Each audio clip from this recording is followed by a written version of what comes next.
It's a new day for a new revival. Yes, it is. It's a new day for a new revival. Hey, thank you for watching here on this channel. I am Pastor Tim Turney, aka PT, and I'm glad that you're with us this evening. And I wanted to share something with you. This is kind of our first little broadcast. We're going to go out with a reaction, and I thought I'd do something that's very near and dear to my heart. But remember, it's going to be what? It's a new day.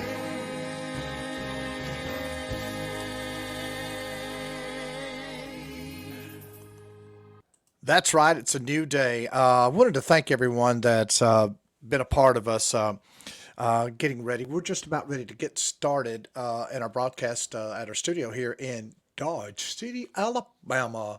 And we got a lot of great things that are going to be coming up. And so I just wanted to take time and do something I've been wanting to do for quite some time in this past year. I'm just trying to get everything set up, and I want to thank all of our people that are joining with us, some of our sponsors.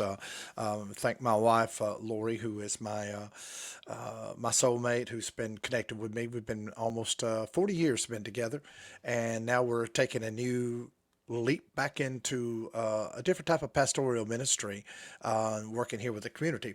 But I want to get too much in that. There's going to be a couple of follow-ups. We're going to do a couple of podcasts that are going to be dealing in detail with what we're doing. But today, what I wanted to do is I wanted to play you something that I thought was quite interesting.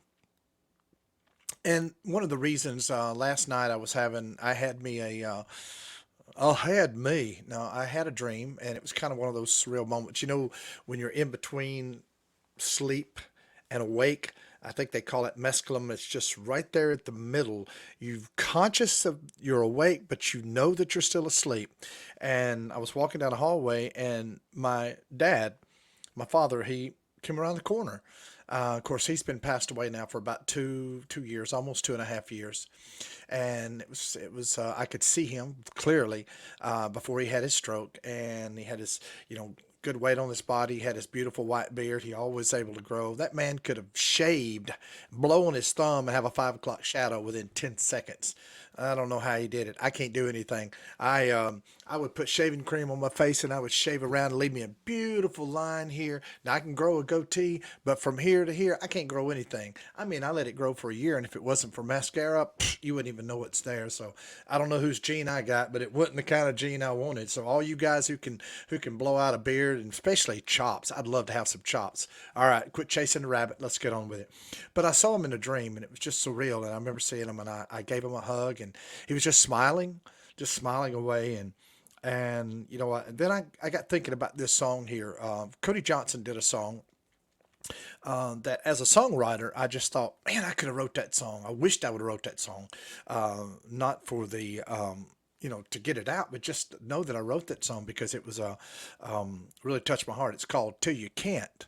And I remember when I woke up and I realized that, there's no more hugs that can be given when someone has passed away. Wrote a song a few years ago that was I'll tell you about that a little later. So let's get into this video, and I think that a lot of you are going to be able to respond to this, and I hope this time you can get something that you can take with you, so you don't get to the end of your life and you have a regret. Come on, Cody, sing to us a little bit, Bubba.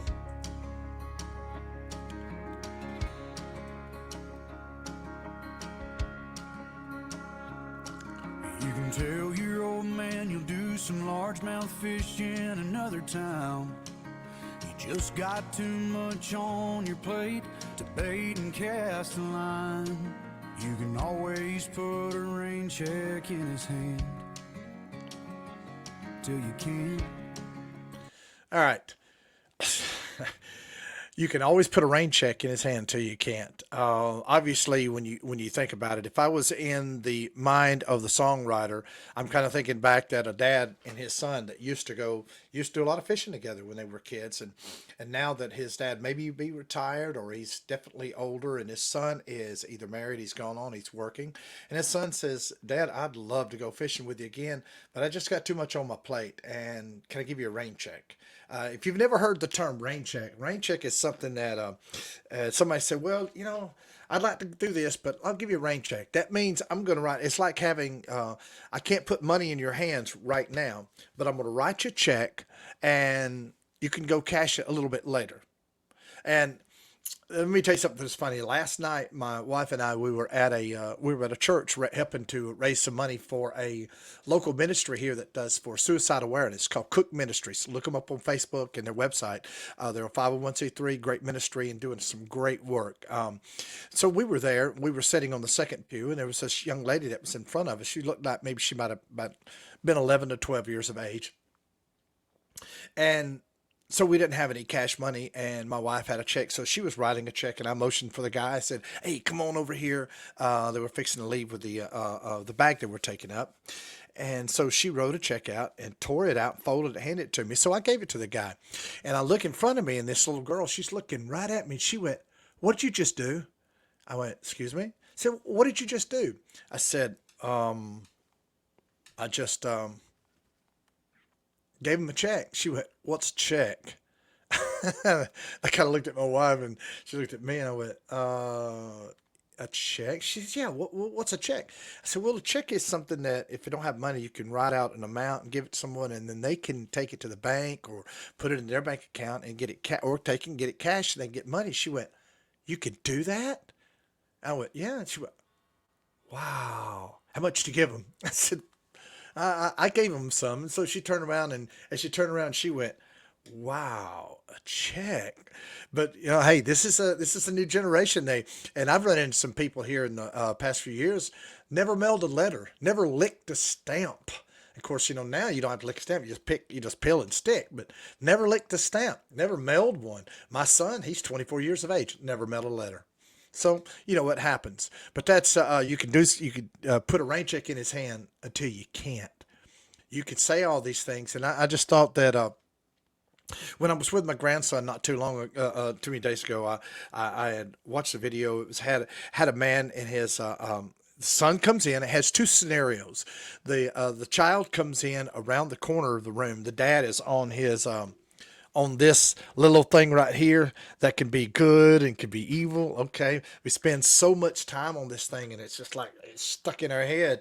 And the child comes in and dad is on the phone. Child walks up to his dad and trying to get his attention. His dad just pats him on the head, but continues to keep on doing what he's doing or watching a video or doing TikTok, YouTube, whatever he's doing it. And then the kid grabs it, he goes on it, and then he kind of walks away. The second scenario is the kid comes back in the same way down the hallway, comes up to the dad. The dad's got the phone. The dad puts the phone down and acknowledges the child and picks him up and they talk and they go play. And they mix it up a few ways to doing that.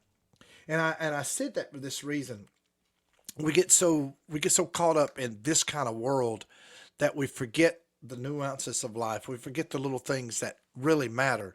What you do on this, what you see on this, other than make a phone call, because it used to be that you had a phone connected to your wall. And if you were down at my time when I grew up here in the South, we had party lines. If you never had a party line, you get three or four people that's on the same line. They pay a phone bill and you pick it up. If they're talking, you don't make a call. And you want somebody that's going to be cooperative and won't hog up the line, but it still happened. Party line. But there's nothing in our life that this has that should take time of not spending time with their family. Because according to this writer, that dad was asking the son, "Can we go fishing?" And the son says, "I'm too busy." And the time's going to come, the Lord tarries, that we're all going to meet the way of the grave. And we don't want to have any regrets. We just don't want to have any regrets. Let's listen to this little right here. There's a box of greasy parts sitting in the trunk of that 65.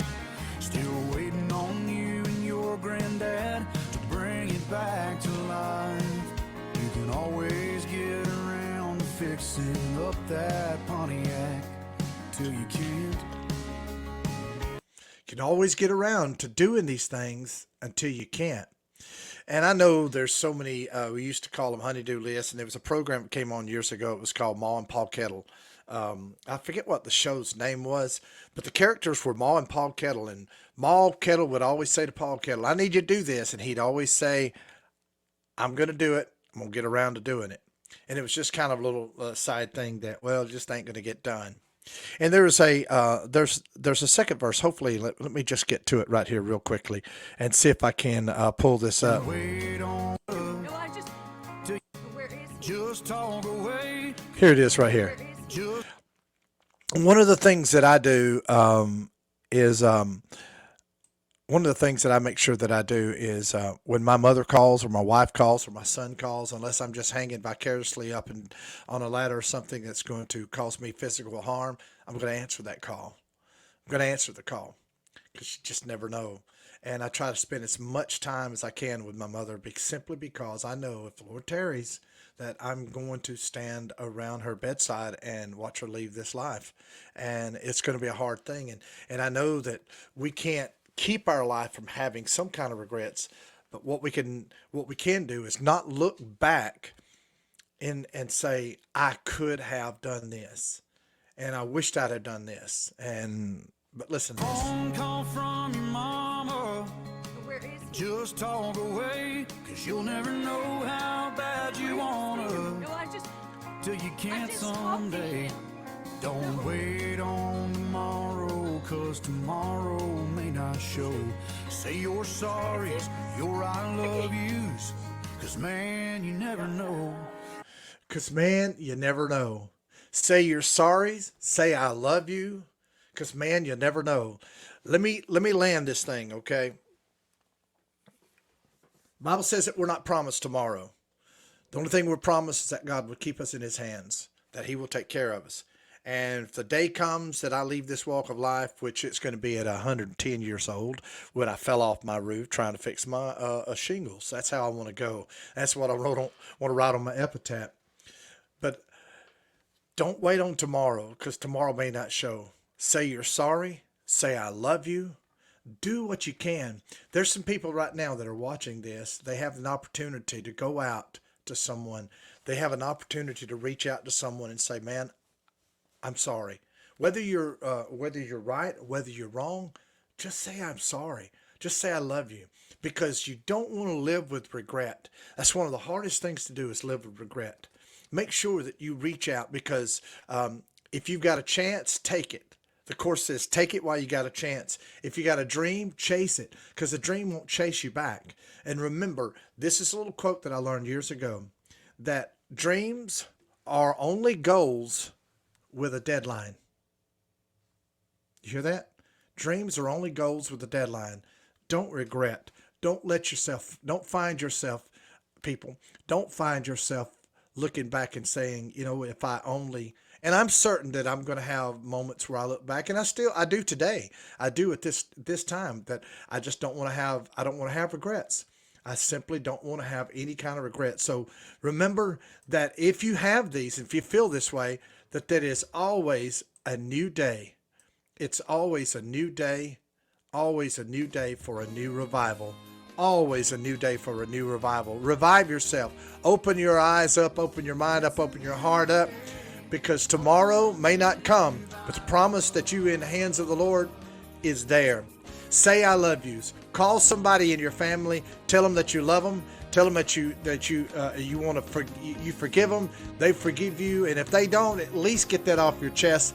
But this is PT. Thank you for watching this this program. I'll have some more content coming a little later, and a little more about our broadcast studio in Dodge City. And remember what it is. It's a new day. You better believe it. God bless you.